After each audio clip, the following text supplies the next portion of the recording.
जय हिंद। देखिए नेपाल में क्या क्राइसिस हुआ है उसको समझते हैं और इसका इंडिया पे क्या असर पड़ेगा। इस क्राइसिस का इंटरनल कारण क्या था, एक्सटर्नल कारण क्या था और अचानक ऐसा क्यों हो गया, इसको समझते हैं हम लोग।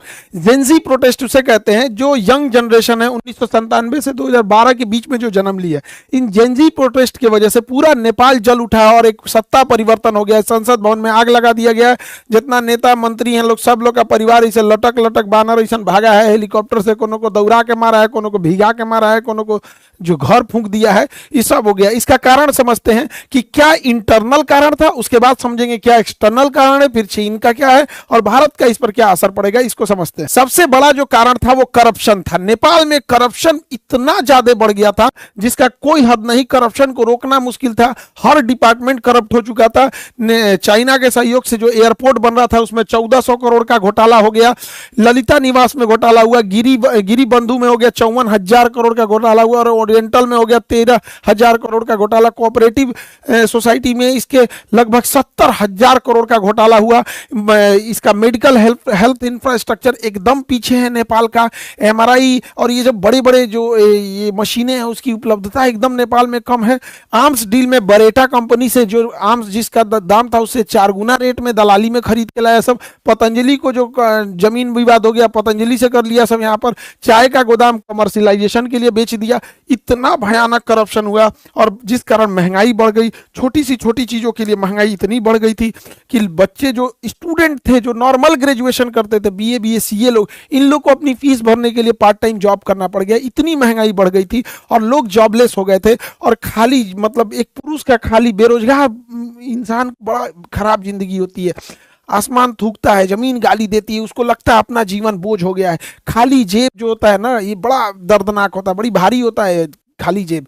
तो इससे नेपाल का युवा परेशान था, एकदम परेशान था नेपाल का युवा। नेपाल के युवाओं को विदेश जाकर नौकरी करना पड़ता था, विदेश में आके शेफ का नौकरी। अभी आप भारत में देखिए चाउमीन मोमो, ये लोग ऐसे इंडिया में फेमस है कि नेपाली जो शेफ होते हैं चाउमीन और मोमो बड़ा अच्छा बनाते हैं। यहाँ से बेचारे काम करके विदेशी रेमिटेंस भेजते थे अपने देश में और उन पैसों से नेताओं के बच्चे अयासी करते थे।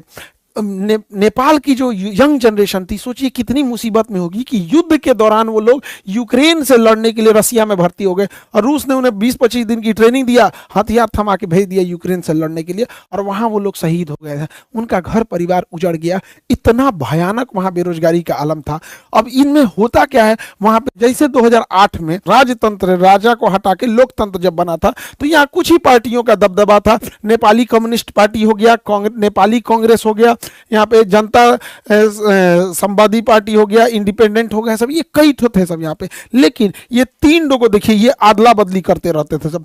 पहले ओली बना 18 में, फिर देहुआ बना 21 में, फिर प्रचंड बना 22 में, फिर अबुढ़वा बन गया 24 में। इतना ऐसे ऐसे हो रहा था यार नेपाल में, ऐसे यहाँ से यहाँ इस तरह से इन लोग का सत्ता परिवर्तन मैंने पारा पारी खेल रहा है। एबेरी हम, एबेरी तुम, एबेरी हम। यहाँ पे जनता परेशान हो गई, सारा गठबंधन कर ले रहा था सब। कब किससे गठबंधन कर लेगा पता ही नहीं चलेगा, ये उसको गरियाएगा उसको गरियाएगा, फिर गठबंधन करके सरकार बना लेगा। तो इससे पूरी पब्लिक परेशान हो गई थी। और इनके भैया सबसे बड़का कारण ये नमूने बने हैं सब। नेताओं के बच्चे इतने बेवकूफी किया है सब, जाके टिकटॉक पर, इंस्टाग्राम पर अपनी लग्जरी लाइफ जीने लगे सब, विदेश में घूमने लगे सब, पार्टी कर रहा है सब। यहाँ देखिए ये कहाँ घूम रहा है, यहाँ पर ईशांतरा अंडरवियर पहन लेगी, पैंट पहन ले, पते नहीं चल रहा है कि यहाँ पे इो कोनो के होगवे करेगी। यही सब नौटंकी किया से देखिए। इन्हीं सबको देख देख के पब्लिक पगला गई कि जो हम लोग को खाए को नहीं है, इन सब का इतना बड़का बंगला, इतनी बड़ी होटल, आग लगा दिया सब। हाय देखिए लुई विटॉन का, गुची का, ये सब खरीदा है। लुई विटॉन का एगो मफलर आता है 60,000 रुपए का, 3-3 लाख का कपड़ा आता है लुई विटॉन का। हाय तो पूरा सजले है इस ससुरा लुई विटॉन से। एकरा हैरी पॉटर अब्बा गइलो तो लदा के इसी सबको पीटा यहाँ पे के बाप को दौड़ा दौड़ा मारा है ये बेचारा के। और दिखावा हैरी पॉटर यहाँ देखा, यहाँ पे तोरा अब्बा पिटा के भागा है यहाँ पे, इसी सब के वजह से हुआ है। अब होगा क्यों नहीं, नेपाल की पब्लिक की हालत ऐसे है, नेपाल की पब्लिक इस तरह से। आप इनको देखिए, भारत के नेताओं से सीखना चाहिए नेपाल के नेताओं को। भारत के नेताओं का 2 चाल समझिए। इनके बच्चे कहाँ पढ़ रहे हैं ये बताते ही नहीं है और ये अपने बच्चे को कहते हैं कि बबुआ ते मर्सिडीज में घूम, ते ऑडी में घूम, BMW में घूम, लेकिन फोटो मत खींचो हो। फोटो नहीं खिंचाना है, फेसबुक पे नहीं डालना है, गरीब बन के रहना है। एक दिल्ली में एक नेता से हमसे मिले थे, उनके लड़का, तो कहा कि सर एक फोटो हो जाए। हम कहा हाँ हाँ। तो ऐसे कहा कि रुकिए सर, शर्टवा मोड़ लेते हैं, रोलेक्स की घड़ी है, दिख जाएगा तो पब्लिक क्या कहेगी। ये भारत के नेताओं का है। और दूसरा, इनके बाल बच्चे तो ऐसे हैं, ट्रेनिंग दिया गया है, और ये ससुरे कुर्ता पहन लेते हैं सब। अब कुर्ता में बुझेबे नहीं करता, कुर्ता 1 लाख का है कि 5,000 का है, कुर्ता तो नॉर्मल दिखता है। तो इनका कुर्ता स्ट्रेटजी है। दूसरा, आप देखिएगा कभी भी अपने घर का फोटो नहीं दिखाएंगे सर। भारत का कोई नेता मंत्री घर का फोटो नहीं दिखाएगा। घर के बाहर जो लॉन होता है, खाली जगह, इंटरव्यू देना रहेगा, वो लॉन में बैठ के देगा, बैठ जाएगा लॉन में, देखेगा पीछे घर नहीं ना आ रहा है, कहेगा 2 गाय ले आके इधर ये चराओ, 2 गाय बांध दो, हाँ इंटरव्यू चालू करो, पीछे गाय आना चाहिए। अपने आप को गरीब शो करेगा, अंदर जाके देखिएगा महल बनाया रहता है। तो नेपाल के नेताओं को भारत के नेताओं से सीखना चाहिए। हालांकि भारत में भी ऐसे नेताओं लोग में करप्शन बहुत ज्यादा है, एक्सेसिव करप्शन है। तो नेपाल के एक नेताओं के बाल बच्चे, इन्हें नेपो किड्स या नेपो बेबी बोला जाता था इन सबको, बकलोलवन सब, ये सब नाच दिया। तो ये नेताओं के लोगों की लग्जरी लाइफ थी, और ये नेपाल के गरीब लोगों की थी। सोशल मीडिया पे इन नेताओं के इस रवैये को लोगों ने बढ़ चढ़ कर शेयर किया कि इन्होंने करप्शन के पैसे से विदेश में पढ़ रहे हैं, विदेश में घूम रहे हैं, विदेश में पार्टी कर रहे हैं, इनका इतना बढ़िया बढ़िया मकान है यहाँ पे। तो सोशल मीडिया पे ट्रेंड होने लगा, सोशल मीडिया इस पर तूल पकड़ने लगा, लोग बोलने लगे सोशल मीडिया पे।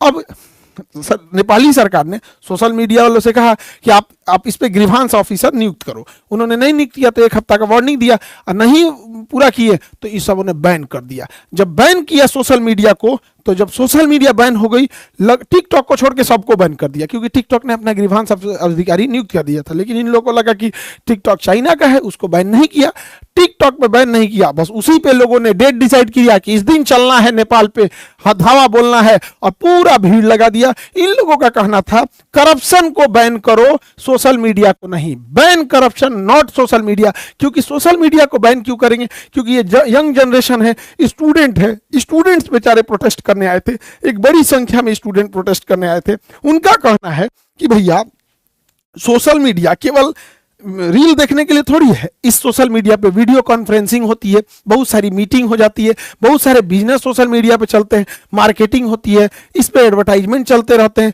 आजकल नेपाल में बहुत सारे लोग विदेश में काम करते हैं, तो विदेश में नॉर्मल नंबर नहीं लगता है, तो लोग व्हाट्सएप कॉल कर लेते हैं, ये इसमें दिक्कत आने लगा। बहुत सारे लोग नेपाल में क्लास करते हैं, उनके भी वहाँ के टीचर होंगे लोग, वो लोग पढ़ाते होंगे अपना अपना वहाँ पे, तो सारी चीजें बाधित हो गई। इसी को लेकर प्रोटेस्ट हो गया। प्रोटेस्ट बहुत बड़ी संख्या में था। यहाँ पे अगर ध्यान देंगे तो यहाँ पुलिस इनको रोक रही थी, तब तक ससुरा किसी ने आदेश दिया ऊपर से, प्रधानमंत्री के यहाँ से, कि इनको गोली मारो। और जानते हैं इन्होंने क्या किया? एकदम माथा पे गोली मारे हैं सब। इन बच्चों को स्कूल यूनिफॉर्म पे माथा पे गोली मारा सब। अब जब यहां गोली मारिएगा तो ये तरीका गलत है। लोकतंत्र में भीड़ को शांत करने के लिए अन्य तरीके भी होते हैं। ये बात है कि हाँ, हर चीजों को हम लोग जबरदस्ती नहीं मना सकते, लेकिन वाटर कैनन होता है, आंसू गैस के गोले होते हैं। जब चीजें हद से पार हो जाती है तो पैर पे गोली चलाया जाता है, कई बार रबड़ बुलेट चलाए जाते हैं, एकदम एक्सट्रीम हो जाता है तो पैर पे गोली चलाया जाता है। उसके बाद भी कारण बनाना पड़ता है कि हमने ये सब कर दिया, तब लास्ट में इस तो पूरा सीधे गोली मारा सब, यहाँ पे एकदम हेड शॉट मारा। इसके वजह से जो लोग प्रोटेस्ट में नहीं भी उतरे थे वो सब के सब लोग प्रोटेस्ट में उतर गए और कहें अब की बार तो ओली सरकार को उजाड़ देना है, करप्शन को खत्म ही कर देना है। लोगों ने ऑफिसेस तोड़ दिए, सब जगह तहस नहस कर दिया, संसद भवन को आग लगा दिया, कहा कि चट्टा यहीं से बैठ के करप्शन करता है सब, और यहां से नेताओं को इसे लदा लदा भागना पड़ा है। और समय रहते ये लोग ईमानदारी से काम किए रहते तो आज ये नौबत नहीं आई रहती। नेपाल से ये लोग भाग गए हैं, किसी को डुबा के मारा, लसरा के मारा, मूड़ी फोड़ दिया, कपार फोड़ दिया, को जिंदा जला दिया। ये सब पूरी तरह से नेपाल को तबाह तबाह कर दिया। नेपाल में एक हामी नेपाल करके एनजीओ था जो भूकंप के समय मदद कर रहा था। सूडान गुरुम इसको नेतृत्व कर रहे थे, और इधर एक काठमांडू का मेयर बालेन शाह, ये लोग इसको एक तरह से लीड कर रहे थे। हालांकि भीड़ इतनी ज्यादा हो गई और पुलिस की गोली वजह से ये घटना और ज्यादा उग्र हो गई। हालांकि इसे कंट्रोल करने का बहुत हद तक आंदोलन को कंट्रोल कर लिया गया है। सेना कमांड को संभाल चुकी है। सेना ने आदेश दिया जनरल ने कि आप सब लोग अपने इतने जगह पे लौटेंगे, और अभी के तौर पे अंतरिम सरकार सुशीला कार्की को दिया गया है।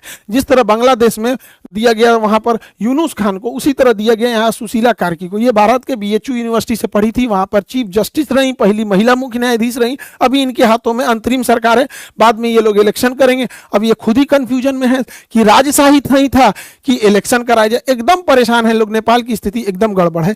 कुछ चीजें नेपाल में गड़बड़ हुई हैं जो नेपाल के क्रांतिकारियों को नहीं करना चाहिए था। पहला कि इन्होंने सुप्रीम कोर्ट की बिल्डिंग जला दी, उसमें सारे डॉक्यूमेंट जल गए। कौन नेता करप्ट था ये भी खत्म हो गया, कोई ठीक नहीं, ससुरा नेता में जलवा दिया होगा सब कि बाकी में नया सरकार आएगी तो हमारा फाइल निकलवाएगी, जल गया यहाँ पे। दूसरा गलती क्या कि इन्होंने जेल तोड़ के 13,000 से ज्यादा कैदियों को रिहा कर दिया। अब जो कैदी रिहा हुए हैं सब, भारत में आने का तो वीजा नहीं मिलता है, उसको पूरा भारत में घुस जाएगा सब। अगर भारत में नहीं भी घुसा सब तो कैदी था सब, उसको नहीं छोड़ाना चाहिए। हाँ, राजनीतिक कैदी रहते तो समझ में आता है, क्रिमिनल्स को काहे छोड़ा दिए यहाँ पे। पुलिस ने मास सरेंडर किया, लोग पुलिस को मारे। पुलिस तो खैर करप्शन कर, गोली चलाएंगे लोग तो पब्लिक छोड़ देगी, माथा पे गोली चलाएंगे पुलिस, उसके बाद कहेंगे भाई आदेश आ रहा है तो आप हवाई फायरिंग कीजिए, आंसू गैस मारिए, मारेंगे गोली तो पिटाएंगे कहीं नहीं, पिटा गए यहाँ पे। लेकिन इससे भारत को क्या हुआ, भारत को एक लॉस लगा। अनस्टेबल नेपाल कभी भी भारत के लिए ठीक नहीं है। दूसरा, भारत सरकार, अभी काला पानी लेपुलेख विवाद चल रहा है, आप अब नेक्स्ट वीडियो उस पर बना देंगे ताकि आप लोग को ज़्यादा क्लियर समझ में आ जाए। लेकिन एक बड़ा दुख के साथ ये कहना पड़ता है ना, नेपाल भाइयों लोगों को भी समझना चाहिए, एक ऐसा ट्रेंड बन गया है नेपाल में, हम लोग जान भी दे देंगे ना तो नेपालियों को लगेगा कि भारत हम लोग के लिए खिलाफ है। उनको चाइना ही अच्छा लगता है, हम लोग को क्या ही कर सकते हैं उन लोग के लिए, नेपाल के लिए क्या नहीं किए हम लोग। लेकिन उनको, नेपालियों के दिल में बैठा है कि भारत ही खराब है यहाँ पे। ऐसा नहीं करना चाहिए। हमारा रोटी और बेटी से रिश्ता है। हमारे यहाँ आज भी शादियाँ बिहार नेपाल और बिहार यूपी जो एरिया सटता है वहाँ से हो जाती है। लेकिन ये नेपाल की खराबी, क्योंकि वहाँ माओवादी हो गए या फिर जो चीन का प्रभाव है वो बहुत ज़्यादा हो गया। ये भारत के लिए अच्छी बात नहीं है। कूटनीतिक हार एक तरह से कहिए, या फिर हम लोग फंसते जा रहे हैं, ये नहीं होना चाहिए। इस पे भारत को सोचना चाहिए। इसके पीछे कारण भी क्या है, भारत सरकार को अमेरिका और वेस्टर्न द्वारा चलाए गए एनजीओ पे कड़ी नजर रखनी चाहिए, क्योंकि ये एनजीओ सरकार कम से कम 50 देशों की सरकार गिरा चुके हैं सब। अब जैसे यहाँ ही देखिए हामी नेपाल, ये किसके किसके सहयोग से, जैसे अमेरिका के ओपन सोसाइटी हो गया, फ्रीडम हाउस हो गया, फोर्ड फाउंडेशन हो गया, ये सब सरकार मतलब मदद करते हैं, बट इनका हिडन कुछ ना कुछ अंदर से टारगेट कुछ रहता है। तो गवर्नमेंट की एजेंसीज को इस पर नजर रखनी चाहिए। अभी जो नेपाल में हुआ है, हामी नेपाली जो ये संगठन था, इसमें शंकर ग्रुप, इन्फिनिटी ग्रुप और बरबरा फाउंडेशन ने फाइनेंशियल हेल्प किया था, और इतनी बड़ी हुजूम को एक साथ ले आकर इन्होंने किया। और आज एक देखिए कैसी गवर्नमेंट वहां बैठे बनेगी, इसका कोई ठीक नहीं है। अमेरिका जो है और वेस्टर्न कंट्री ने पूरी मिडिल ईस्ट को बर्बाद कर दिया है सब, इराक से लेके ईरान, सीरिया, अफगानिस्तान, यमन, सब तबाह कर दिया है सब। अब जब इसको पूरी तरह तबाह कर दिया है सब, तो जहां से मन वहां से पेट्रोल लेके चल जाता है। हम लोग को पेट्रोल मिलता है महंगा, और ये सब मार धार के अपने चमचा सरकार को बना देता है सब। किसी को बना देगा सब, अयोग्य व्यक्ति को कहेगा 50% हम ले जाएंगे, तो यहाँ बर्बाद के। अब इनकी नज़र एशिया पे है, इधर श्रीलंका, बांग्लादेश, म्यांमार, नेपाल, पाकिस्तान, इसको अब अनस्टेबल करना चाहते हैं सब। ये सोशल मीडिया और किस तरह से ये काम करते हैं सब एनजीओ की मदद से, इसको समझने की जरूरत है। देखिए, सर्बिया एक देश था, सन 2000 में सर्बिया रसिया का फेवर करता था। 2000 में बुलडोजर क्रांति लाया सब, और सर्बिया की सरकार को कहा सब कि सरकार करप्ट है, ये है वो है, एक नैरेटिव सेट किया, सरकार को गिरा दिया। अभी जो सरकार है वो अमेरिका की फेवर की है, रूस की फेवर की नहीं है। उसी तरह जॉर्जिया एक देश है, जॉर्जिया उसी के पास है, सर्बिया की साइड में जॉर्जिया। 2003 में जॉर्जिया में रोज रेवोल्यूशन लेके चले आए सर। रोज रेवोल्यूशन में क्या था, जॉर्जिया जो था रसिया के फेवर में था, तो ये अमेरिका वगैरह सोशल मीडिया, और ये उस समय तो मतलब इतना नहीं था सोशल मीडिया 2003 में, लेकिन एनजीओ वगैरह की मदद से इस सब ने क्या किया, वहां पर रोज रेवोल्यूशन लाया और सरकार को गिरा दिया। अभी जो सरकार है वो अमेरिका के फेवर में है। उसी तरह से देखेंगे यूक्रेन में 2004 में ऑरेंज रिवोल्यूशन ले दिया और कहा कि हम लोग यूरोप में मिलना चाहते हैं, रसिया में नहीं, रसिया को कमजोर करने के लिए। फिर 2014 में यूरोपीय मेडन आंदोलन किया गया, पेट्रो यानुकोविच को यहां से डिथ्रोन किया गया। उसी समय क्रीमिया रसिया ने कब्जा कर लिया था। अभी की जो जनरेशन है उसको इतना पुराना नहीं याद आता है, लेकिन अभी उसी सब के वजह से अभी भी यूक्रेन में लड़ाई चल रही है। देखिए, जो सरकार रसिया के फेवर में थी, कैसे कैसे अमेरिका ने गिराया है। ऐसे ही 2011 में अरब क्रांति शुरू होती है ट्यूनीशिया से, ट्यूनीशिया की सरकार को उखाड़ फेंका जाता है, अरब क्रांति। और अरब क्रांति देखते देखते अफ्रीका से पूरे अरब में फैल गई। अरब क्रांति में लीबिया में मुअम्मर गद्दाफी को उड़ा दिया गया क्योंकि ये रूस का फेवर में था। इजिप्शियन गवर्नमेंट को उड़ा दिया गया, हुस्नी मुबारक को, क्योंकि ये रूस के फेवर में था। सीरिया में बशर अल असद को उड़ा दिया गया क्योंकि रूस के फेवर में था। यमन से शेख अब्दुल्ला साले को उड़ा दिया गया क्योंकि ये रसिया के फेवर में था। ये सब अमेरिका की चाल है। अभी भी नहीं समझ में आएगा तो बहुत दिक्कत हो जाएगा। ये सोशल मीडिया हम 20 बार कहते हैं, इस पर इंडिया का अपना कमांड होना चाहिए, नहीं तो फिर हम लोग मुख्य दर्शक बन के ऐसे ही देखते रहेंगे। 2021 में म्यांमार में क्या हुआ? म्यांमार में सरकार हटा दिया गया आंग सान सू की, ये भारत के फेवर में थी, और यहाँ जुम्टा की सरकार बना दिया गया, सैन्य तानाशाही जुम्टा की। हुआ क्या? 2017 से 2021 तक म्यांमार से रोहिंग्या भारत में घुस गए। आज रोहिंग्या भारत की एक बड़ी समस्या बन चुके हैं। लेकिन अभी बताइए, इलाज से अच्छा बचाव होता है।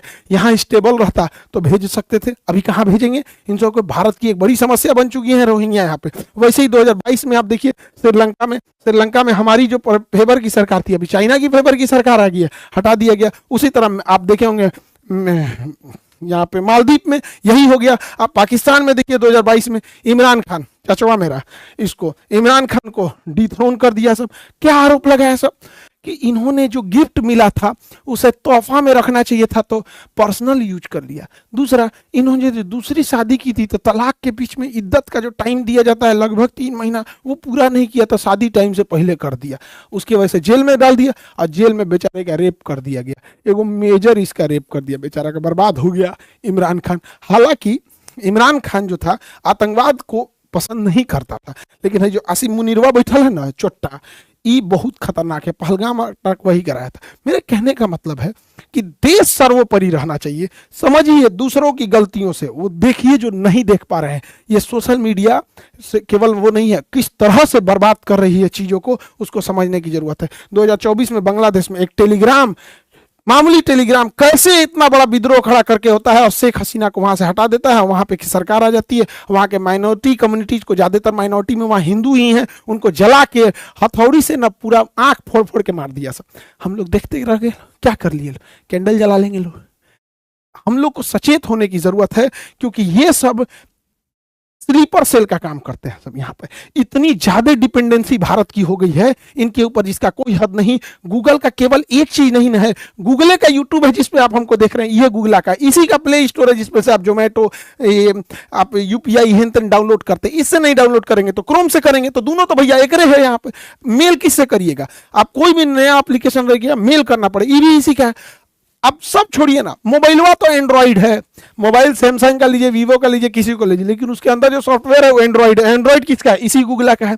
अच्छा, कई लोग कह रहे हैं कि अच्छा मीडिया में, कई मीडिया, भारत की मीडिया को तो जानते ही हैं, उनका कहना है कि शाह खान सर ने बताया कि प्ले स्टोर नहीं है तो एप्पल स्टोर यूज कर लेंगे, प्ले स्टोर नहीं है तो सैमसंग का यूज कर लेंगे, प्ले स्टोर नहीं है तो अमेजोन का यूज कर लेंगे। अरे बैल बुद्धि, हमरा गूगल से थोड़ा ना दुश्मनी है, हमरा बस इस बात की शिकायत है कि ये हमारा नहीं है, विदेशी है। तो आइयो तो विदेशी है, आइयो तो विदेशी है, आइयो तो विदेशी है। ये कौन बात हुआ कि आसमान से गिर के खजूर पे अटकेंगे कि गूगल बंद हो जाएगा तो एप्पल यूज कर लेंगे, सैमसंग यूज कर लेंगे, अमेजन। अरे तरीका कौन समझाएगा रे मेरे भाई कि हमको प्रॉब्लम गूगल से नहीं, हमें बस ये है कि हमारा अपना होना चाहिए, न कि विदेशी होना चाहिए।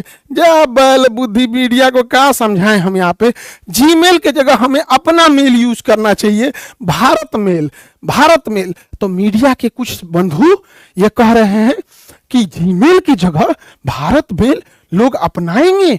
क्यों नहीं अपनाएंगे? तो होना चाहिए, उतनी सोच होनी चाहिए। हम भारत मेल लाएं, जितनी भी योजनाएं हैं भारत सरकार की, चाहे वो जनधन योजना हो, चाहे वो राशन योजना हो, खाद बांटना हो, एलपीजी सिलेंडर बांटना हो, उसका ओटीपी मेल, जीमेल पे ना जाके भारत मेल पे जाएगा।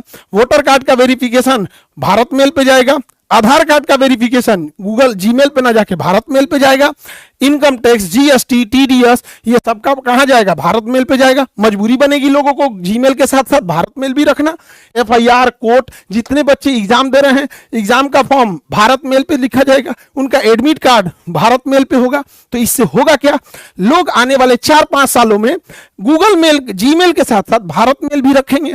तो पहले पैरेलल रखना चालू किएंगे, उसके बाद धीरे धीरे शिफ्ट कर देंगे। सोच होनी चाहिए। अब हाथ पे हाथ रख के रहेंगे, अरे नहीं हम ऐसा नहीं करेंगे। अरे भैया, मोदी जी ने एक बार बोल दिया था मालदीप ना जाके लक्षद्वीप जाओ, मालदीप की अर्थव्यवस्था हिल गई थी। मोदी जी ने एक बार बोला था थाली बजाओ, पूरा देश थाली बजा दिया था। तो पूरा देश जीमेल की जगह पे इसके नहीं शिफ्ट होगा? उतना होना चाहिए। अजीब हाल है भैया। देश प्रेम बड़ा होता है, सरकार प्रेम नहीं, दोनों में अंतर होता है यहाँ पर। तो देश सर्वोपरि होना चाहिए। हमारा झुकाव जाति धर्म राजनीति पार्टी से ऊपर उठ के हमारा झुकाव देश के प्रति होना चाहिए। हम यहाँ भी कहते हैं कि हमारा खुद का एप्लीकेशन है खान ग्लोबल स्टडी, जिसपे 15 मिलियन बच्चे पढ़ते हैं। एप्लीकेशन, यूट्यूब नहीं, एप्लीकेशन। वो एप्लीकेशन प्ले स्टोर पे। यदि भारत सरकार अपना भारत प्ले स्टोर बनाती है, हम पहले शिक्षक होंगे कि हम इस 15 मिलियन को छोड़कर उस पे चले जाएंगे, क्योंकि यह हमेशा हम लोगों को ब्लैकमेल करता है कि 30% एक्स्ट्रा चार्ज लेंगे। पूरे भारत के शिक्षकों से कहते हैं कि आप लोग बताइए, क्या इस बात का यह धमकी नहीं देता है गूगल? हम लोग इसको छोड़ेंगे, ये हमारी जिम्मेदारी होती है, देश के प्रति हमारी जिम्मेदारी होती है। आज 25 मिलियन सब्सक्राइबर हैं यूट्यूब पर, लेकिन ये डायमंड प्ले बटन आया था ना, हम कभी दिखाए नहीं। सभी लोग को धन्यवाद हाथ जोड़कर जो आप लोगों ने 25 मिलियन बनाया और विश्व का सबसे बड़ा एजुकेशन चैनल बनाया। लेकिन जब ये डायमंड प्ले बटन आया ना, इतना खुशी होता। अगर इसके बीच में अगर भारत का रहता तो अशोक चक्र बना रहता, अशोक स्तंभ बना रहता। जब मेरा 1 मिलियन हुए थे ना, तो गोल्डन प्ले बटन आया था। तो पापा को हम दिखाए ना, तो पापा बोले कि कितना अच्छा रहता, इस पे तिरंगा बना रहता, ये विदेश का है। तो पिताजी बोले थे कि हमारी आवाज़ कोई नहीं सुनेगा, तुम अगर इस लायक हो जाना ना तो आवाज़ जरूर उठाना। ये मत कहना कि तुम भूल जाओ कि तुम्हें सुविधा मिल रहा है। आवाज़ जरूर उठाना कि एक भारत का अपना होना चाहिए। वरना हमको देश प्रेम है तभी हम यूट्यूब पे खड़ा होकर कह रहे हैं कि यूट्यूब की जगह भारत का होना चाहिए। वरना 25 मिलियन को तो बहुत पैसा देता है यूट्यूब, क्या जरूरत रहती है? तो सरकार प्रेम और देश प्रेम दोनों में अंतर होता है। हम स्वयं कहते हैं कि भारत का रहता तो बहुत ज्यादा खुशी होती। आज नहीं होगा, 10 दिन बाद होगा, 10 साल लगेंगे, 20 साल लगेंगे, लेकिन अगर हम शुरू ही नहीं करेंगे तो कभी मंजिल पे नहीं पाएंगे। मंजिल मिले या ना मिले ये मुकद्दर की बात है, लेकिन हम कोशिश ना करें ये गलत बात है। तो ये देश प्रेम हम इसीलिए कहते हैं, वरना 25 मिलियन पे तो बहुतों सुविधाएं मिलती रहती हैं यहाँ पर। लेकिन जो देश प्रेम है, जो इस ये हम कभी आप लोग को दिखाए हैं, ये रखा हुआ है हमारे यहाँ। बस यहाँ एक तो तिरंगा झंडा बना देता ना इस डायमंड प्ले बटन पे, 4 चांद लग जाता इस डायमंड प्ले बटन पे। लेकिन क्या कीजिएगा, कुछ दिन होगा कोई ना कोई लोग कहेगा, मीडिया वाला कह रहा है कि खान सर पागल हो गए यहाँ पे, अपन गूगल और यूट्यूब बनाने के लिए कह रहे हैं। कभी ना कभी तो सुनेंगे। मोदी जी से उम्मीद है कि जरूर करेंगे, नहीं तो देश को अनस्टेबल कर देंगे सब। ये सब विदेश वाले सब, इन पर कभी भरोसा नहीं करेंगे। भैया, आज से 3 साल 4 साल पहले भी हम क्लास में बोले थे कि 2000 का नोट जो आया है ये गलत डिसीजन है, इसको चेंज करेगी सरकार, मजबूरी हो जाएगी चेंज करना। कल से लाल वाला नोट नहीं चलेगा, 2000 वाला को साइड कर रहे हैं। 2000 के नोट को गवर्नमेंट की लानी मजबूरी थी, क्योंकि अचानक नोट बंद हुआ, मार्केट में पैसा देना था, छोटा नोट छापने में टाइम लगता है, इसलिए पहले उस सप्लाई को पूरा करने के लिए 2000 दिया गया। सप्लाई, अब जब सप्लाई पूरा हो गया, अब बैंक वाला धीरे धीरे उसको रखते जा रहा है। अब आपके एटीएम से 2000 का नहीं निकलता होगा, निकलता है, रेयर हो गया है। अब 2000 बहुत कम मिल रहा होगा, धीरे धीरे उसको साइड कर दिया जाएगा। और क्या हो जाएगा, 500। करप्शन कम करने के लिए मैक्सिमम नोट 100 रुपए का ही होना चाहिए। समझा गया कि नहीं? क्या अब तक जाओ तो किसी को 10 लाख घूस देने बोरा में लेके, 10 लाख रुपया 100 का नोट हो गया तो कहां ले जाएंगे बोरा? आप देख लीजिए आज चेंज हो गया कि नहीं। वैसे ही हम कहते हैं कि एक दिन इस गूगला को भी बदला जाएगा, और वह दिन आएगा जब भारत अपना सर्च इंजन बनाएगा, हम अपना प्ले स्टोर बनाएंगे, हम अपना भारत मेल बनाएंगे। उस दिन का भी इंतजार रहेगा। और अगला बैच आप लोग का बीपीएससी का है, जो 23 सितंबर को आ रहा है, और 99 रुपए का इंडियन मैप। बाबू लोग, अगर जीएस पढ़ना है तो मैप बहुत जरूरी है पढ़ना। अब महज 99 में, इस 99 में हम 30% सरकार को इनकम टैक्स देंगे, लेकिन फिर कहते हैं कि हमसे आप इनकम टैक्स लीजिए, लेकिन बच्चों से लिया जाने वाला 18% जीएसटी प्लीज छोड़ दीजिए। हमें अपना स्वार्थ रहता तो हम कहते हैं कि इनकम टैक्स मत लीजिए, लेकिन हम कहते हैं आप लीजिए, लेकिन बच्चों का प्लीज। अभी 99 रुपया में आप 18% जीएसटी लेंगे, बचवा सबको अफसोस लगता है। क्या बाकी आपकी मर्जी। आई होप आपको ये टॉपिक समझ में आया होगा। अब इसके बाद लेपुलेख, काला पानी और नेपाल का नक्शा का क्या विवाद है रहा है उसको समझा देंगे। फ्रांस का भी पिटाया है सब नेता, अमेरिका में को गोली मार दिया, इसको नेक्स्ट क्लास में समझा देंगे। मिलेंगे नेक्स्ट क्लास में। जय हिंद।